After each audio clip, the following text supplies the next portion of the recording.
Hi, good afternoon. This is James Headley with the Living in Naples channel. Thanks so much for joining me today for another discussion of real estate.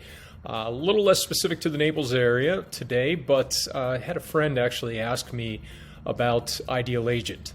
So if you're anything like me and you watch a little bit of CNBC during the day, you probably see a ton of and have been seeing a ton of commercials for Ideal Agent and on other channels as well.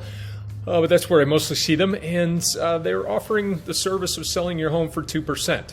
So my friend was very interested in this, as he is in the process of investigating putting his home on the market, and 2% sounds wonderful.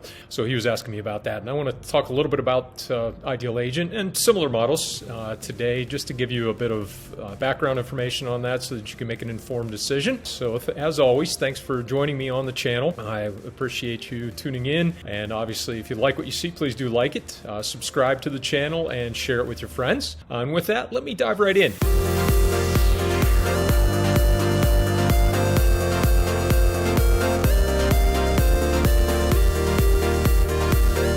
The big draw in the graphics and the marketing messaging around Ideal Agent is this whole idea of the 2%. So just to first and foremost, know that selling your home for 2% is going to be a very unlikely outcome.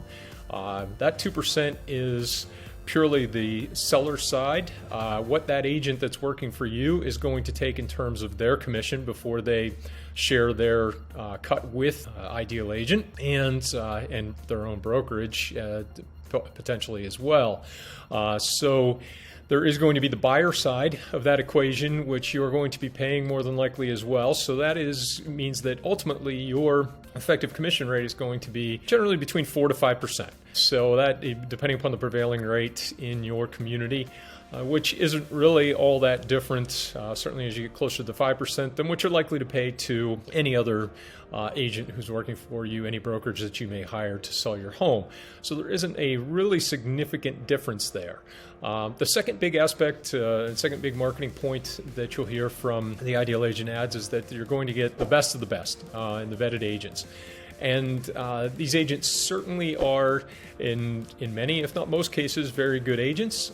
They are identified not necessarily qualitatively, but more quantitatively. So if you think that selling the most homes in an area qualifies you as the best agent, which in many cases it may very well do, then Ideal Agent is probably worth an even deeper investigation for you before you decide to sell your home. But just as many people will choose to shop at a Publix or a Whole Foods or a Fresh Market rather than shopping at an Aldi or a Walmart, and similarly we'll buy that BMW that gets them from point A to point B in the same way that a Hyundai would.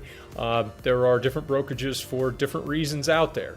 And so I would certainly encourage you in any instance with such a big decision and such a big transaction as selling your home that you really investigate fully and understand what you're getting into. And hopefully some of this discussion today will have helped you to get a deeper understanding of what might be going on with an Ideal Agent or with similar types of pitches that you may hear.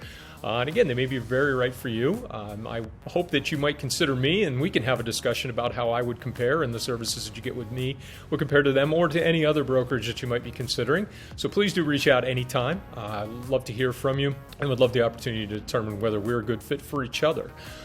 So with that, I want to thank you again for tuning in.